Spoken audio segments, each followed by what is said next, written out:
And now we return to our amazing adventures in shelf painting. And I did get it done this week. Haha. There was really not that much left to record. I just did not have the room on my phone because I refused to smarten up and get an SD card for extra storage purposes. But yeah, that was just a little recap of where things ended off last week, so this will just be finishing it up. Maybe I could have, I don't know. I suppose I could have done this video sooner and then done a different project for this week, but I guess I didn't want to risk taking less time on a project and not getting it done again and screwing up my schedule, so I thought this would still be easier. Plus, like any downtime between videos, recordings and stuff, I put towards just doing some sketches or catching up on some other stuff, and it's become a bit of a process. I don't know if it's a good process or not yet, but it's a process. Anyway, I did make this little trim a little bit different than the drawer, and I thought about keeping it the same, but I kind of like it being different. And honestly, I'd used black on the black metallic on some parts of the drawer instead of like that bluish silvery kind of color that I used. But I couldn't find my black, and it took me over a week to remember that I had an extra bottle of shiny black metal paint in my other drawer. So there's that. And yeah, this part, again, was not exciting.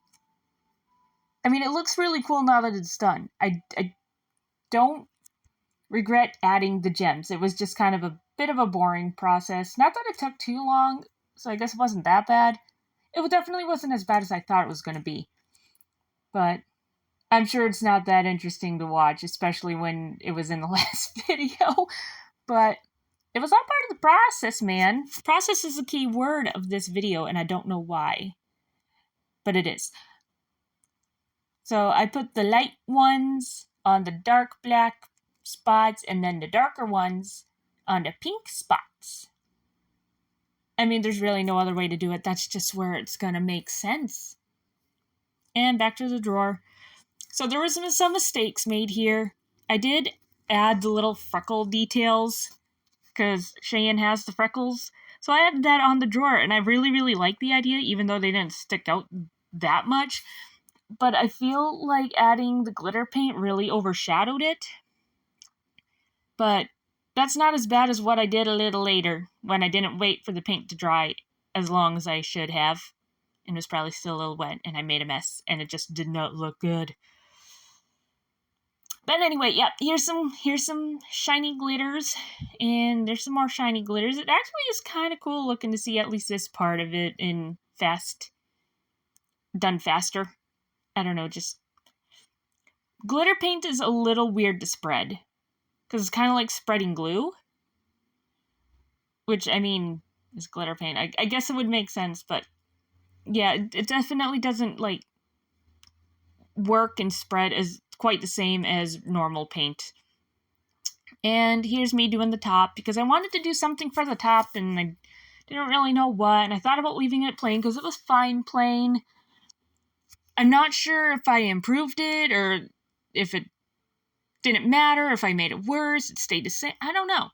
I do kind of like the weird glitter whatever on top.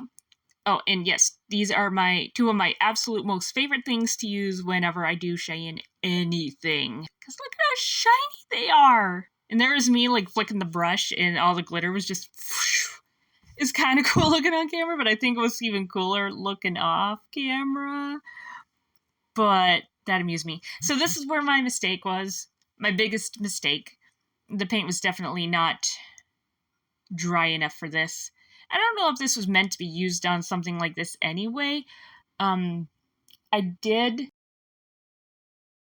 off camera, try and essentially take all that off. And you'll see some ribbons and some fabric that weren't recorded, but are on there now, and I just really did not feel like trying to record that.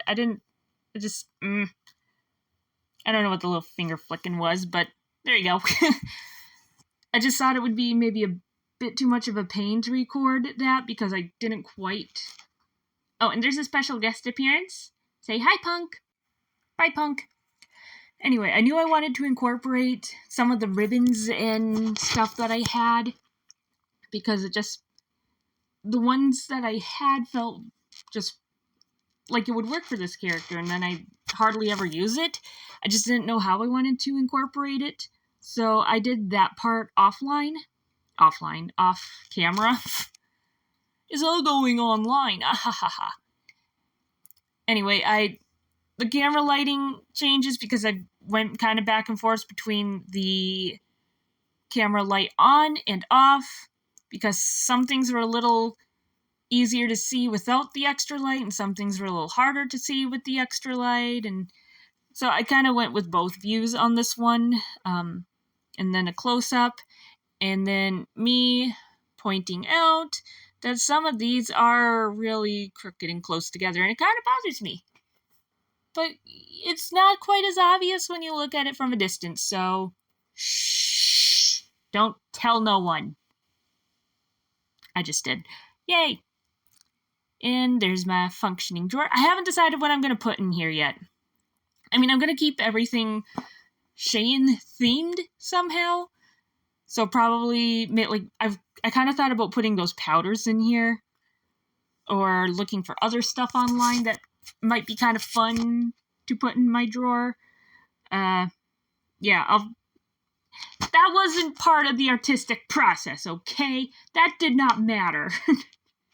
So I didn't think about it too hard. Oh, look, a little special guest appearance. Oh, my little foxy friend is back. Look how cute he is up there. He claimed that shelf as his own. And then this I found at a kind of charity store. I don't really know what it is. I thought it would be kind of fun on the shelf because I needed stuff to put on the shelf. And me searching for other things in the area. Oh, hey, look, I found a doll that doesn't fit. We're going to cram it in there anyway, because it fits the theme. And as always, I hope you guys liked it. Discord and merch link will be in the description below, and see you guys next week. Bye-bye!